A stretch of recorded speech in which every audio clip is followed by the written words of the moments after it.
Before anything existed, He was. And when nothing remains, He will be. But between those two realities, He chose to create you. Out of everything He could have brought into being, out of every possibility that could have existed, He decided that you would be. Kun fayakun. And there you were. Not by accident or by chance, but by His choice. At this time, in this place, with this face, to these parents, for a purpose that only you can fulfill. And if you think about what it took for you to be here right now, it's almost unfathomable. Your ancestors survived wars and plagues and famines. They crossed oceans and deserts, generations apart, so that one day your parents would meet in a world of billions of people. One glance, one decision, one moment that could have gone so differently, but didn't. And out of a million possibilities, you, just one cell, were chosen to grow in your mother's womb. A million things could have gone wrong, and 1,000 chances could have been missed, but they didn't. You're here, and that's not random, and nothing is random, because it all has a khaliq, a creator, the creator. Al-Khaliq is the creator who creates out of nothing, but He creates nothing without purpose. مَا خَلَقْنَا السَّمَاءَ وَالْأَرْضَ وَمَا بَيْنَهُمَا بَاطِلًا. We did not create the sky and the earth and what lies between them without purpose. There's the story of a Bedouin who was once asked, how do you know there's a God? And he said, when I see the footprints of a camel in the sand, I know that a camel has passed through. So when I see the sun and the moon and the mountains and the rivers, how can I not know there's a maker? Allah subhanahu wa ta'ala challenges us with the most basic form of creation. The Prophet sallallahu alaihi wasallam said, let them create the tiniest particle, or a grain of wheat, or a grain of barley. This is similar to how Allah challenges you to produce one surah of the Quran like it, or even a few ayat. You won't be able to. Now someone might make something up and say, here, I did it. But it would be nowhere near the perfection, the beauty, the eloquence, or the depth of those verses. And the discerning eye and ear would immediately detect the difference. Same is true with this. He didn't challenge us with mountains or galaxies, but He said, make a seed. Because inside that seed is an entire curriculum. When to sprout, how deep to root, how much water to absorb without drowning, how to harvest light and then restart the cycle. Only Al-Khaliq can write DNA into dust. So you can't just say, here, I made a seed, because it's still nothing like what He made out of nothing. Now beyond that, what about khalq as-samawati wal-ard, the heavens and the earth? Every sunrise that paints the sky, every drop of rain that falls on time, every heartbeat that never asks you for instruction, all of it points to a maker who knows exactly what He's doing. And He marries the beauty of it all with benefits that we can see and can't see. That is Al-Khaliq, the creator, the one who brings existence out of nothing, which is the only real form of creating. You and I rearrange what already exists, whether it's metal or steel into cars and roads, or fabric into clothing. But we don't create the metal or the fabric or the atoms themselves. We work with what's given, and we had no say in what was given. Your fingerprints formed without your input. Your heart learned its rhythm before you took your first breath. You opened your eyes to colors you never chose. The bee builds its hive in perfect hexagons, though it never studied geometry. The child in the womb knows how to move like it's programmed. Who taught them? Who taught you? They all need a producer, not just a creator. Because you didn't program your heart to beat, and you didn't remind your lungs to breathe, but they never stop. Who's running that system? Because it's certainly not you. That is Al-Bari, the producer. Because the act of bringing your body into being isn't only the surface, it's deeper than that. He produced your soul and your essence, all while perfecting the inner design of your body with perfect balance of form and function. Now, while Al-Khaliq speaks more to your physical state, Al-Bari speaks more to your spiritual state. The root word bara'a means to heal and be whole again. Hence you'll notice that Allah subhanahu wa ta'ala uses this name of Al-Bari in the spirit of repentance. Tubu ila bari'ikum. Return to your producer. He who restores you to that noble image He intended you to be, His trophy creation. Because when you're repenting to Al-Bari, you're not just saying sorry for your wrongs, you're asking Him to remake you right. Think about it this way. Who has the manufacturer's warranty on your soul? Because the one who made you knows how to mend you. He can restore the purity you think you've lost, the innocence that you miss, and the hope that you buried in your despair. The one who made it knows how to fix it. You might not even know what's wrong inside of you, but he does. He knows which wound needs time and which needs intervention. He knows what strength is hidden under your scars. He knows what your soul can still become, even if shaitan tells you nothing. He can even repurpose your bad qualities and turn them into good. So he took Umar ibn al-Khattab radiallahu anhu and he restructured his soul, turning his once reckless power into a force for justice that changed the world. He didn't even discard his nature. He rearranged it back to purpose. That's what Al-Bari does. He produces the inner reality, then he repairs it when it breaks. And it's in that spirit that he fashioned our outward reality as well. He is Al-Musawwir, the fashioner. Al-Musawwir is the fashioner, the shaper, the artist of all detail. Huwa Allahu al-Khaliqu al-Bari'u al-Musawwir, lahu al-Asma'u al-Husna. He is Allah, the creator, the producer, the fashioner. To him belong the most beautiful names. Subhanallah. Huwa alladhi yusawwirukum fil arhami kayfa yasha. He's the one who fashions you in the womb as he sees fit. Before anyone could clothe your body, he clothed your bones with flesh.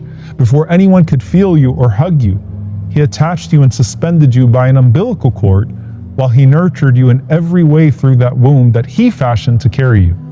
He sculpted your features, from your eyes to your smile to the smallest birthmark. Every detail was chosen by him.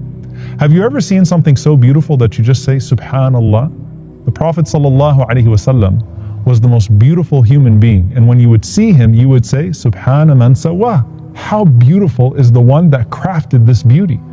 But we marvel at the Prophet ﷺ today, and we say the exact same thing, not because we can see him, but because of what we know of his character.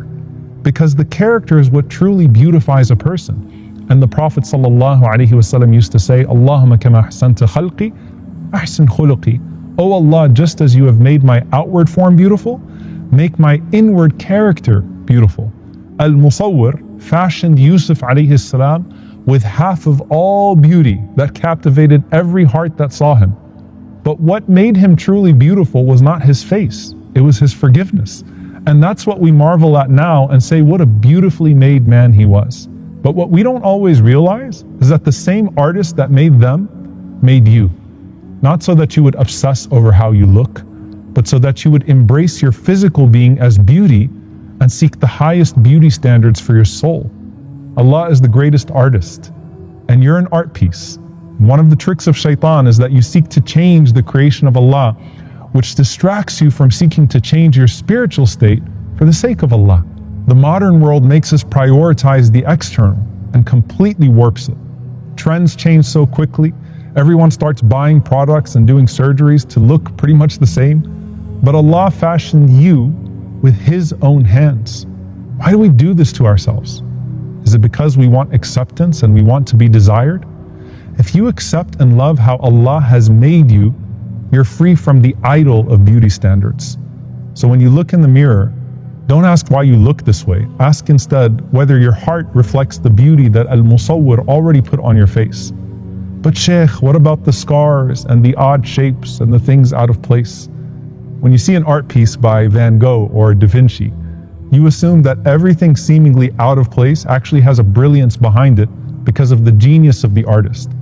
Maybe what you see as an imperfection is the very thing that Al-Musawwir designed for a purpose you may not have yet figured out. And real beauty isn't in symmetry, it's in sincerity. But Shaitan wants to reverse that equation. He wants you to obsess over the shape of your nose while ignoring the shape of your soul. He wants you to believe that your worth is measured by compliments instead of deeds. Because if he can get you to doubt how Allah fashioned you, then he can make you forget why Allah created you. So remember, you're a masterpiece signed by the greatest artist of all, and he doesn't make any mistakes with any one of us. And no two people are actually fully identical in their external or internal creation. What about identical twins? Firstly, have you seen their organs and insides? Secondly, you'll notice that the parents of those twins can immediately tell them apart. That's because of their familiarity with their children. Imagine how much more the difference the original Musawwir sees in them. And the world outside of you is a testament to that perfection. Look at the way that the stars, the sun, and the sky are, and if you learn enough, then you'll realize that they're perfectly suited to a function as well. And with al-Musawwir fashioning all this beauty that you can see, imagine how beautiful what you can't see actually is. The angels, the heavens, the Jannah that you can't even comprehend. He is always creating and recreating in the seen and unseen world without pause. So it's not like he created once and left it. Which brings us to the rarest and most intense of these names, Al-Khallaq, the constant creator who keeps opening new beginnings. Just like Al-Malik only appears once in the Quran, Al-Khallaq only appears twice in the Quran. What it means is that he did not create you once and close your file. He's still creating for you, through you, and around you. Inna rabbaka huwa al-khallaqul alim. Verily your Lord is al-khallaq al-alim. New cells form in you constantly. Blood replenishes, skin regenerates, and somewhere in the universe around you, a new star is being born in a galaxy that you can't even see. And in your story, he creates new openings where you once only saw walls. And he creates new people in your life. And then he creates that cycle all over again for another generation. Your mother, for example, was once just like you and had a mother of her own. Then Allah made her into the same vehicle that He used to produce her in the first place. He is Al-Khallaq, in constant creation. And it's not just people, but conditions. That text that you needed, the person that suddenly appeared, the path that wasn't there and then it was. None of that is coincidence. That's creation in motions. Generations rise and return and others replace them. The world moves in accordance with His motion, just like tawaf, until they're replaced by a whole new set of people doing the same thing over again. He keeps writing new beginnings until He writes the final chapter. And even then, it's how He wants to do it. The companions asked the Prophet ﷺ, how is it that there will be some people walking on their faces on the Day of Judgment? And the Prophet ﷺ said, the one who caused them to walk on their feet here will cause them to walk on their faces there. Allah can recreate how He sees fit. And He can also recreate you in a better version of yourself when you choose to stop walking away from Him and walk back to Him to be spiritually beautified. فَتَبَارَكَ اللَّهُ أَحْسَنُ الْخَالِقِينَ. And you will stand before the one who made you, and He will ask you, what did you do with what I gave you? Did you recognize my signature in your creation? Or did you spend your whole life trying to erase it? You know there's a creator because you couldn't have made yourself. You know you've been produced and fashioned because you were not the designer of your own being. You see the constant changes around you and it reminds you that the creator will keep creating. And you, the creation, will expire like every other creation and be replaced by someone else.